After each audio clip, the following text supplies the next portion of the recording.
Chapter number 4, name of the chapter is linear equation in two variables. देखो, general linear equation in two variables हमारे पास होती है ax plus B Y plus c is equals to 0। इसके अंदर जो x का coefficient है ये a, कॉफिशिएंट ऑफ x कोई पूछे आपसे तो आप कहेंगे ये है, कॉफिशिएंट ऑफ y आपसे पूछ ले कोई तो आप कहेंगे ये है b, और c जो हमारे पास होता है ये कहलाती है कांस्टेंट टर्म। ठीक है जी, coefficient of x, coefficient of y और कांस्टेंट टर्म, ये तीन चीजें हमें मालूम होनी चाहिए किसी भी linear equation in two variables के अंदर। मान लीजिए मैं आपके सामने लिखूं एक इक्वेशन कि भाई 4x minus 6y plus 5 equal to 0, और मैं आपसे कहूं कि what is the value of a, तो आप कहेंगे 4। मैं आपसे कहूं what is the value of b, तो -6, not 6, it is -6। We have to take minus sign also in consideration if there is minus sign with any a, b or c. What is the value of c? 5। अच्छा, अगर मैं यहाँ पे plus की जगह minus लगा दूं then -5। सबको मालूम है, क्लियर हो गई ये वाली बात। अब किसी भी इक्वेशन को अगर वो आपसे कहे कि express it in the form of ax plus B Y plus C equal to 0, तो आप उसे इस फॉर्मेट में लिखकर वहां से a, b और c की वैल्यू बता सकते हैं कितनी होगी। मान लीजिए मैंने आपके सामने एक इक्वेशन लिखी कि भाई x इज इक्वल टू 5, ये फिलहाल सिंगल वेरिएबल है, और मैं आपसे कहूं कि express this in two variables, इसे आप linear equation in two variables में रिप्रेजेंट करो, तो आप इसे कैसे लिखोगे?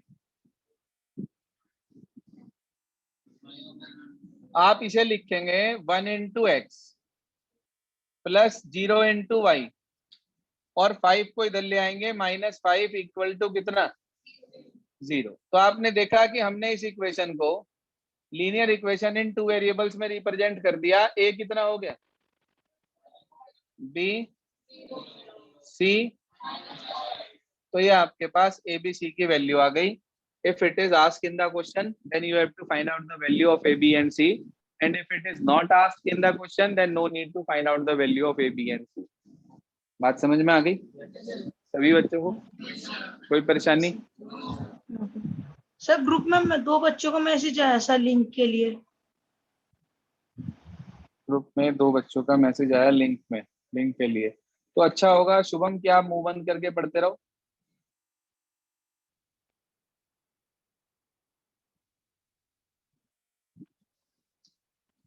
जी हाँ, तो हमारे पास ये हुआ बेसिक पॉइंट हमारे पास।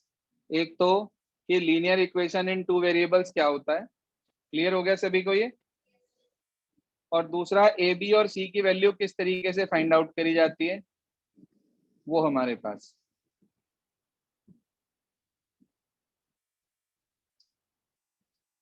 एक्सरसाइज नंबर जरा 4.1 निकालें साथ साथ। Take out exercise number 4.1।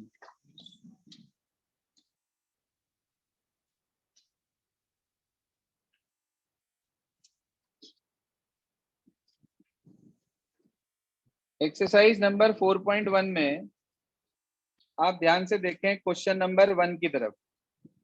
तो क्वेश्चन नंबर 1 में उसने क्या कहा हमें? जी हाँ सर, क्वेश्चन नंबर 1 में उसने आपसे कहा कि जो नोटबुक की कॉस्ट है वो पेन की कॉस्ट का ट्वाइस है। Cost of notebook is twice the cost of pen. तो ना तो हमें नोटबुक की कॉस्ट पता, ना हमें पेन की कॉस्ट पता। अगर वो क्वेश्चन में कुछ लिख कर दे कि you have to take the cost of notebook as this and pen की कॉस्ट दिस, एक्स या वाई, तो आप वही कंसीडर करेंगे। लेकिन अगर उसने कुछ भी लिख कर नहीं दिया, तो ऐसा कोई हार्ड एंड फास्ट रूल नहीं है कि आपको नोटबुक को एक्स लेना है या वाई लेना है, पेन को एक्स लेना है या वाई लेना है। तो ऐसी कोई भी बात हमारे पास इसके अंदर नहीं है। हमने क्या करा, लेट कर लिया नोटबुक की कॉस्ट को कह दिया एक्स, और पेन की कॉस्ट को कह दिया क्या? Y, rupees x rupees y. तो नोटबुक की कॉस्ट इक्वल है twice the cost of pen, ऐसे ही कहा गया क्वेश्चन में। तो आप कह सकते हैं कि y is equals to 2x। ये आपके पास लीनियर इक्वेशन आ गई टू वेरिएबल्स के अंदर। अब सपोज करिए उसने क्वेश्चन में लिख कर दे दिया होता कि आपको नोटबुक को y लेना है और पेन को x लेना है, तो x is equal to 2y आ जाती है इक्वेशन। बात वही की वही है इसके अंदर भी। तो आप कैसे भी कंसीडर कर लें, इससे कोई फर्क नहीं पड़ता। इतनी बात समझ में आ गई सबको? कोई परेशानी? चलें आगे। इसके बाद आप क्वेश्चन नंबर 2 पे नजर डालें जरा। कुछ स्टूडेंट इसमें गलती भी कर जाते हैं क्वेश्चन नंबर 1 में। इसमें लिखा है कि cost of notebook is twice the cost of pen. तो वो क्या करते हैं, पेन की कॉस्ट को x मान लेते हैं, नोटबुक की कॉस्ट को 2x कह देते हैं। बात गलत नहीं है उनकी, बात गलत नहीं है, सही है ये भी, लेकिन क्वेश्चन में कहा गया टू वेरिएबल, आपने कर दिया सिंगल वेरिएबल, इसलिए आपका गलत हो जाएगा। तो याद रखना, if it is given that you have to make linear equation in two variables, then you have to work in two variables, not in single variable। बात समझ में आ गई? तो x और 2x नहीं लेंगे, एक को x लेंगे, एक को y लेंगे, और जो भी रिलेशन दिया वो वहां पर शो कर दें। इतनी बात समझ में आ गई? क्वेश्चन नंबर 2 पर चलते हैं, ध्यान दीजिए। क्वेश्चन 2 में ये कहा गया आपसे कि express the following linear equation in terms of ax plus by plus c equal to 0 और indicate the value of a b and c। जरूरत है क्या बताने की? सबको क्लियर है? चलें आगे। इसी पर बेस दो एग्जाम्पल है, इससे पहले एग्जाम्पल 1 एग्जाम्पल 2, ये भी आप खुद करेंगे। इसके बाद अगला टॉपिक आता है हमारे पास solution of linear equation in two variables. वो क्या होता है सुनिए ध्यान से।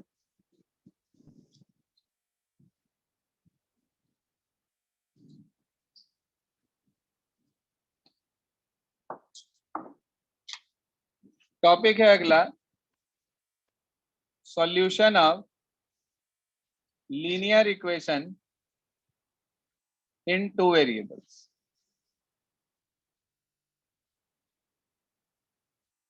जी हाँ सर, क्या होता है सॉल्यूशन? सुन लो समझ लो। Solution are those values of variables which when put in the equation then it satisfy the given equation। कहने का मतलब ये हुआ सॉल्यूशन वो वैल्यूज हैं, जैसे सपोज करो आपके पास एक इक्वेशन है x plus y equals to 4, ठीक है? तो अगर मैं x को रख दूं 1, y को रख दूं 3, तो x plus y equal to 4 equation में x 1 y को 3 रखने से 4 इक्वल टू 4 आ गया। यानी कि ये वैल्यूज ने दी हुई इक्वेशन को सेटिस्फाई कर दिया। तो वो वैल्यूज वेरिएबल्स की जो दी हुई इक्वेशन को सेटिस्फाई कर जाएं, वो उसका सॉल्यूशन कहलाती है। क्या कहलाती है? वो उसका सॉल्यूशन कहलाती है। तो सॉल्यूशन निकालते कैसे हैं? किसी भी linear equation in two variables के इनफाइनाइट सॉल्यूशंस होते हैं। कितने सॉल्यूशन होते हैं? इनफाइनाइट। वो आपसे कोई भी 3, 4, 2 मांग सकता है। तो आपके पास सपोज करिए एक इक्वेशन लिखी है 2x plus y is equals to 7 और मैं इसके सॉल्यूशन निकालना चाहता हूं। तो मैंने y की वैल्यू x की टर्म्स में निकाल ली, इसे उधर ले गई, क्योंकि y अकेला है। अगर दोनों के साथ कोई ना कोई कोफिशिएंट होता तो फिर हम किसी एक को उधर ले जाते, दूसरे को इधर रख लेते। लेकिन अगर कभी ऐसा हो कि दो में से एक वेरिएबल आपके पास जो मौजूद है उसका कोफिशिएंट 1 हो, तो आप उसकी वैल्यू दूसरे की टर्म्स में निकाल लिया करो, आसानी से हो जाता है। y की वैल्यू कितनी आ गई? हाँ जी, 7 माइनस 2x। आप क्या करेंगे? अब आप x की डिफरेंट वैल्यूज यहां रखते जाएंगे और y की वैल्यूज निकालते चले जाएंगे। 4 सॉल्यूशन निकाल रहा हूं मैं आपके सामने। मान लीजिए आपने x को 0 रख दिया, लिख कर दिखाएंगे यहां पर कि put x is equals to 0। 0 आपने पुट करा, 2 0 0, 7 में से 0 चले गए, क्या आ गया? निकाल देना यहाँ पे 7 माइनस 2 इंटू 0, 7 आ गई वैल्यू। ऐसे ही कुछ और रख लो जो आपका मन करे, 1 रख लो, 2 रख लो, 3 रख लो, 4 रख लो, कोई भी वैल्यू आप रख सकते हैं। If nothing is there in the denominator, अगर डिनोमिनेटर में कुछ भी नहीं है, जैसे कि यहाँ पर y की वैल्यू कितनी है 7 माइनस 2x, अपॉन में तो कुछ नहीं आ रहा ना, तो इसलिए कोई टेंशन नहीं है, आप कोई भी वैल्यू पुट कर सकते हो, 0 रख लो, 1 रख लो, 3 रख लो, 5 रख लो, 7 रख लो, कोई फर्क नहीं पड़ने वाला। तो मान लीजिए मैंने यहाँ पर 1 पुट कर दिया भाई, क्या मिलेगा, x के प्लेस पर 1, 5 5। मिलेगा। अगर 2 रख दे तो 3, 7 रख दे -7। तो आपके पास सॉल्यूशंस आ गए 4, एक तो 0 7, एक 1 5, एक 2 3, एक 7 -7। तो ये आपके सामने 4 सॉल्यूशन निकाल दिए मैंने।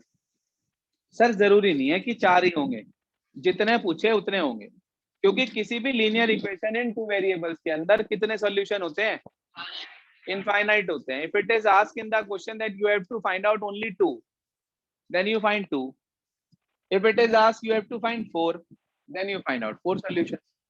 जितने पूछेगा उतने सॉल्यूशंस आपको निकालने हैं। लेकिन जब आगे हम चलेंगे तो इसके ग्राफ बनाने के लिए आएंगे हमारे पास, और ग्राफ बनाने के लिए कम से कम 3 तो निकालने ही चाहिए।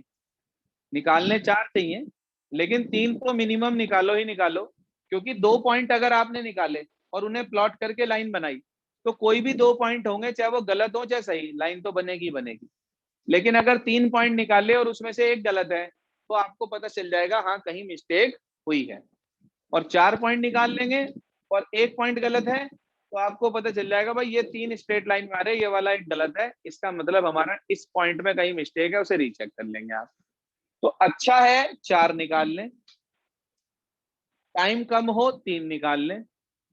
अपने ऊपर पूरा कॉन्फिडेंस है, 101% का, होता नहीं वैसे वो कभी भी, क्योंकि 100% होती है। लेकिन अगर फिर भी अगर आपको कहीं कॉन्फिडेंस ज्यादा हो रहा है, जिसे ओवर कॉन्फिडेंस का नाम दिया जाता है, तो आप 2 पॉइंट निकाल लें, प्लॉट करके आ जाए, बाकी देखा जाएगा कि आपने सही ऑप्शन चूज किया है, सही निकाला है, नहीं निकाला है, तो उससे आपको पता चल जाएगा। ठीक है सर, तो सोल्यूशन निकालने आ गए सभी बच्चों को। कोई भी दिया हुआ पॉइंट किसी भी दी हुई इक्वेशन का सॉल्यूशन है या नहीं है, ये बात पता करने के लिए हम क्या करते हैं, x और y की जगह उसकी वैल्यू पुट कर देते हैं। अगर LHS RHS के इक्वल आ जाती है, तो हम कहते हैं yes it is the solution of given equation, और यदि नहीं आती है, तो इसका मतलब that point is not a solution of the given equation. इसका मतलब वो दी हुई इक्वेशन का सॉल्यूशन नहीं है। अब देखो पहला क्वेश्चन एक्सरसाइज 4.2 का, उसने एक लीनियर इक्वेशन दे दिया आपको, और ये कह दिया how many solution does this equation have. तो आप बताइए, इट हैज इनफाइनाइट सॉल्यूशन। ठीक है जी, इसका जो है हमारे पास इनफाइनाइट सॉल्यूशन होगा। बात क्लियर होगी सभी को। क्वेश्चन में ये भी पूछा एंड वाई, तो इसका क्या तात्पर्य है भाई एंड वाई, क्या लॉजिक देंगे, Y because there are infinite points on a line and each point behaves like a solution, means that there are infinite number of solution। किसी भी लाइन के ऊपर infinite point होते हैं, और हर पॉइंट जो लाइन के ऊपर है वो उसका सोल्यूशन होता है। तो इसका मतलब एक लाइन के इनफाइनाइट सॉल्यूशन होते हैं, तो यही उसका आंसर है वाई का। समझ आ गई बात सभी को? कहीं कोई लॉजिक में गड़बड़ हो रही हो ना, कहीं आपको ऐसा लग रहा हो हमें ये बात समझ में नहीं आई, तो वहीं मुझे रोक के उस चीज को क्लेरिफाई कर लिया करो। ये नहीं कि आप बैठे हुए गर्दन हिलाए जा रहे, यस सर, जी सर, ओके सर, ये तो घर पे भी कर रहे थे आप, क्लास अटेंड कर रहे, इधर मौसी जी बैठी साथ में बैठ के चाय पी रहे, उधर से बाकी बच्चों ने बोलना शुरू करा yes sir yes sir, mic खोल के यस सर यस सर, बस गाड़ी चल रही, जहाँ आवाज आई yes sir yes sir yes sir, गाड़ी चल रही। तो भैया उसका क्या फायदा है? तो be attentive and be careful, जहाँ कोई परेशानी हो तुरंत पूछ ले, ताकि आपको एग्जाम में कोई दिक्कत परेशानी ना आए। ठीक है भाई, सबको क्लियर बात समझ में आ रही? चलिए, हाँ भाई गुरु समझ में आ रहा भाई तुझे? यस सर, आ रहा है। क्लास शुरू होने से पहले लिंक मांग लिया कर, मैं भूल गया था कि तू तितावी में है। Okay sir. ये तो शुभम ने बचा लिया तुझे आज। चलिए जी, तो क्वेश्चन नंबर 1 सबको क्लियर हो गया। क्वेश्चन 2 में कहा गया find 4 solutions. You all know how to find out the solution? Simply you have to find the value of x in terms of y or y in terms of x. Put the values of variable on the right hand side and find out the value of next one. ठीक है, clear है बात? किसी को सांस लेने में दिक्कत होती हो यदि मास्क ज्यादा लगा के, तो नीचे ऊपर करते रहा करो, यूं नहीं कि चिपका के बैठ गए। ठीक है ना, देख रहा हूं मैं आ रही प्रॉब्लम विदुषी की। कर सकते हैं थोड़ा बहुत ऊपर नीचे, दूसरे वाले ने तो लगाया ही हुआ, पड़ोस वाले ने। मैं भी तो इसलिए बिना मास्क के हूँ क्योंकि आप लोगों ने तो लगाया ही हुआ। ध्यान रखो थोड़ा सा अपना।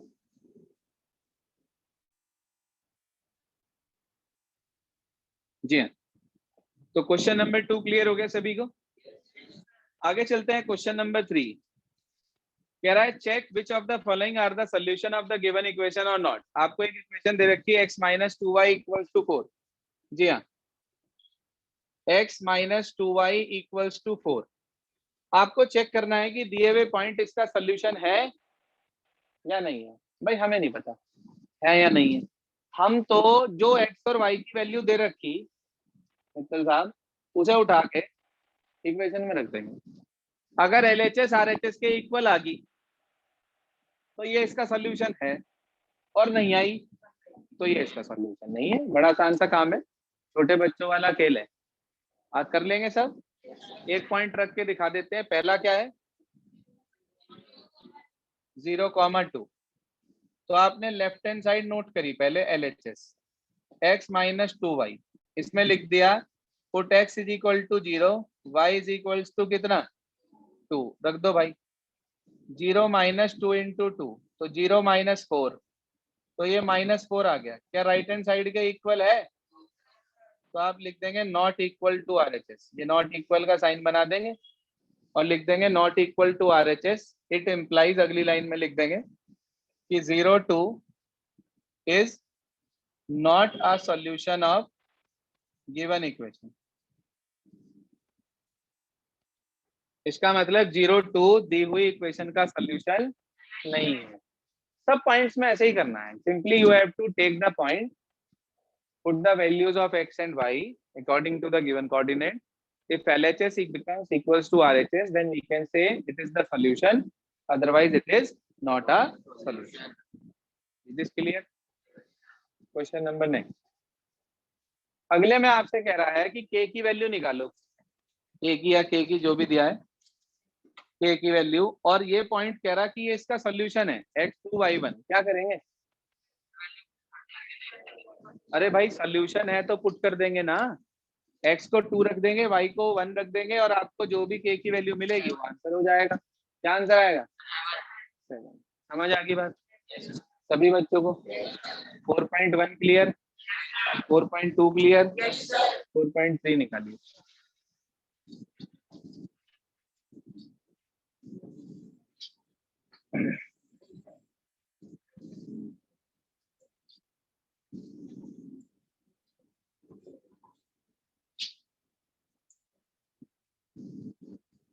देखिए सर, जो अगली एक्सरसाइज हमारे पास है वो बेसिकली ग्राफ के ऊपर है। आपने सोल्यूशन निकालने सीख लिए।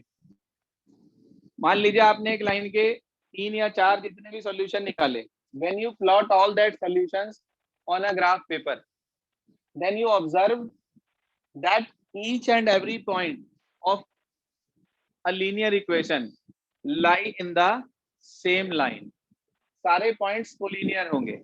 कोलिनियर का मतलब होता है points that are in the same straight line. वो पॉइंट जो सेम स्ट्रेट लाइन में होते हैं, 3 या 3 से ज्यादा, उनको हम कोलिनियर शब्द कहते हैं, कोलिनियर। ठीक है जी, याद रहेगा सर, बहुत यूज होगा आगे कोलिनियर। क्लास 10th में 11th में बहुत ज्यादा यूज होगा। तो कोलिनियर होंगे वो सारे पॉइंट, आप उन्हें जोड़ देंगे और एक स्ट्रेट लाइन आपके सामने तैयार हो जाएगी। जैसे अभी आपके सामने एक इक्वेशन लिखी थी मैंने और उसके मैंने पॉइंट्स निकाले थे, कोई और ले लेते हैं फिलहाल। मान लीजिए मैंने ले ली x plus y equal to 4, book में भी यही है आपकी। तो इसमें y की वैल्यू निकाल ली मैंने x की टर्म्स में, x को रख दिया मैंने 0 तो y आ गया 4, 1 रखा तो 3 आ गया, x को 2 रखा तो y 2 आ गया, 4 रखा तो 0 आ गया। यही आएंगे पॉइंट्स। ये मैंने आपके सामने 4 सॉल्यूशन निकाल दिए। अब मैं इनकी प्लॉटिंग कर रहा हूँ। आती है यार बच्चे को प्लॉटिंग? सर ये होता है origin. Right side of x axis always considered as positive, 1 2 3 4 5 6 7 in this way. Upward also positive, 1 2 3 4 5 6, इस तरीके से। इधर x लिखते हैं आप, इधर y लिखते हैं। लेफ्ट साइड माइनस में -1 -2 -3 -4 ये आ गया। ऐसे ही -1 -2 -3 -4 डाउनवर्ड्स में। इसको क्या बोलते हैं? Cartesian plane. ये कहलाता है कार्टेशियन प्लेन। ये हॉरिजॉन्टल एक्सिस होती है, इसको क्या बोलते हैं? Y axis. बिल्कुल ही गोबर हो रहे हैं। जैसे गोबर में पत्थर फेंक दो ना और वहीं धस जाए, वही काम है तुम्हारा। चैप्टर 3 करा दिया, तुम्हारे पे डाल दिया और वो वहीं धस गया।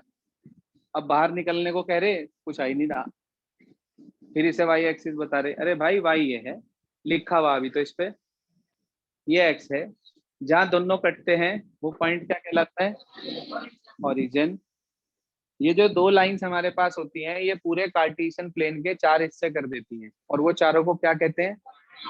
Quadrants. First quadrant, second quadrant, third quadrant, fourth quadrant. ये फर्स्ट होता है। उसके बाद एंटी क्लॉकवाइज चलते हैं। घड़ी ऐसे घूमती है, वो कहलाता है क्लॉकवाइज। हम ऐसे घूम रहे तो वो कहलाता है एंटी क्लॉकवाइज। ठीक है सर? घर बैठ के आप लोगों का जो डेवलपमेंट है वो एंटी क्लॉकवाइज चला गया। जो आपको कुछ सीखना था वो कुछ सीख ही नहीं पाए आप, क्योंकि आपका ध्यान सिर्फ चाय पकौड़े में रह गया। ऐसा ही तो है? बड़े खुश हो रहे। Yes no sir. मजा आ रहा बिल्कुल। ज्यादा चाय ना पिया करो। 0 4, x पे 0 y पे 4 यहाँ बैठेगा। आधे तो कह रहे हैं यस सर। x पे 0 y पे 4 यहाँ बैठेगा। अगला x पे 1 y पे 3 ये आ गया। फिर है x पे 2 y पर भी 2 यहाँ बैठेगा ये।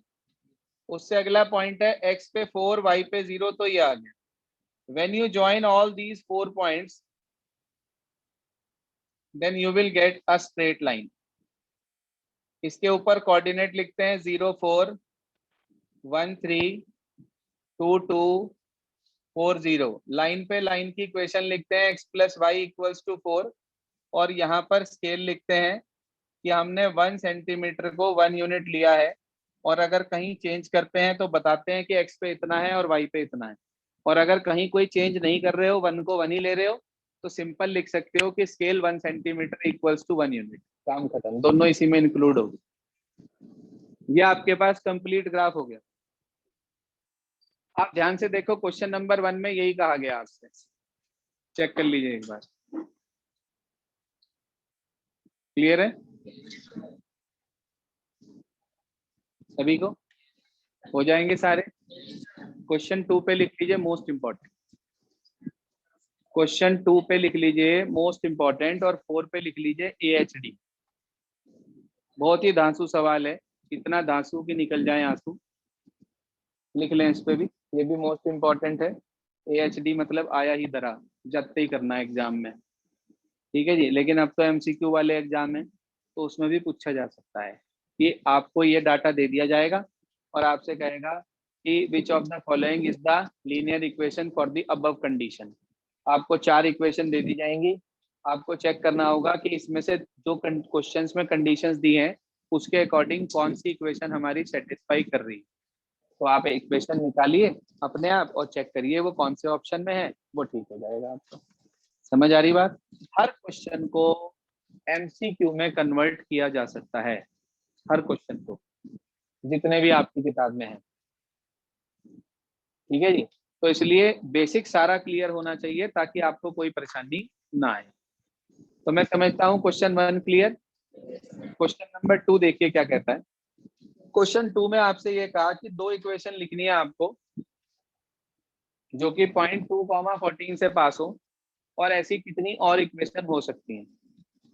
मैं आपसे पूछना चाहता हूं कि भाई आपके सामने ये एक पॉइंट है, इसके कोऑर्डिनेट है 2,14। इस पॉइंट से आपके हिसाब से कितनी लाइनें पास हो सकती हैं? इनफाइनाइट। इनफाइनाइट। उसने आपसे इन इनफाइनाइट में से मात्र 2 लाइनें पूछी, तो उसका शॉर्टकट तरीका होता है, पहली लाइन निकाल रहे और दूसरी आप लिख लो एक बार x प्लस वाई, एक बार लिख लो x माइनस वाई अपनी तरफ से। ठीक है जी। एक बार x प्लस वाई, एक बार x माइनस वाई। x की जगह रख दो पहला x कोऑर्डिनेट, y की जगह रख दो दूसरा, रफ में पुट करके निकाल लो।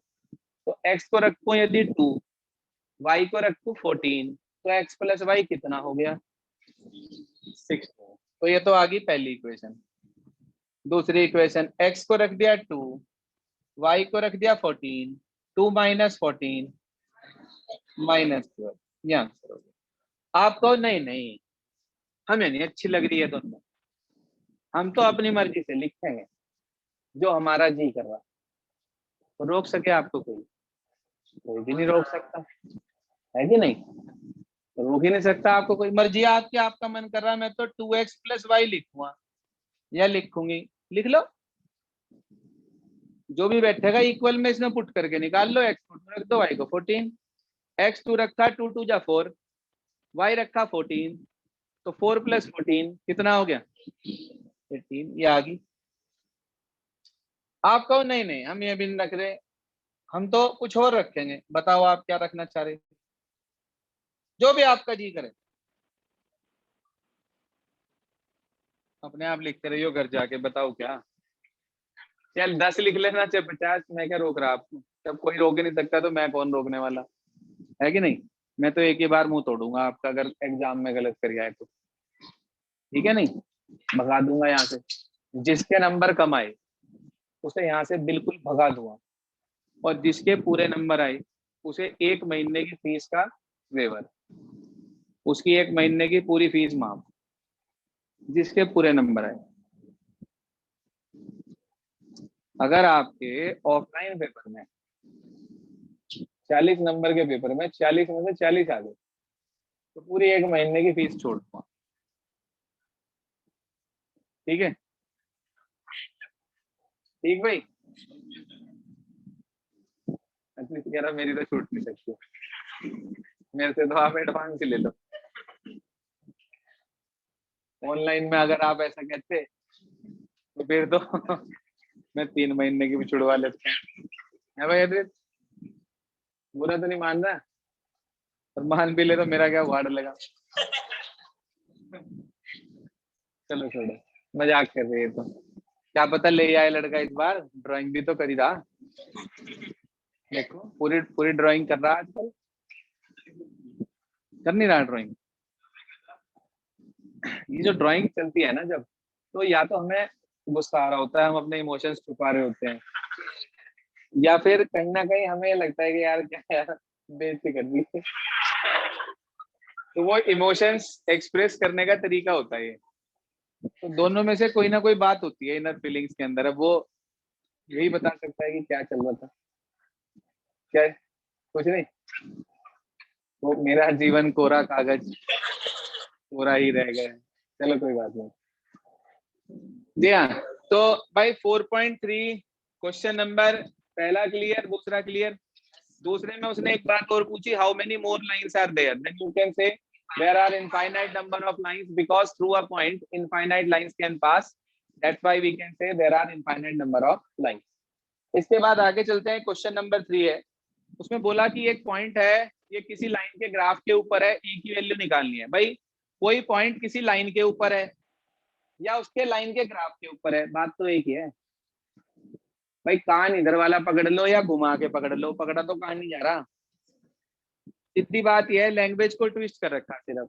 You have to just put x and y, जो भी वैल्यू दे रखी, कोऑर्डिनेट दे रखा है, you have to put that point in place of x and y to find out the value of a. यहां तक का अपना काम पूरा कर लेंगे आज हम। अभी हमारे पास इस चैप्टर के अंदर 4.3 के ग्राफ से रिलेटेड क्वेश्चंस बचे हैं, 4 से लेकर 8 तक के, और प्लस 4.2 के 2 सवाल। कल खत्म करा के आपको एमसीक्यू दे देंगे साथ साथ ही। ठीक है जी, कल हमारा चैप्टर 4 खत्म हो जाएगा। बस इतना आप लोगों को करना है, इतना आप लोगों को करना है। यहाँ तक का अपना वर्क कंप्लीट करेंगे सभी।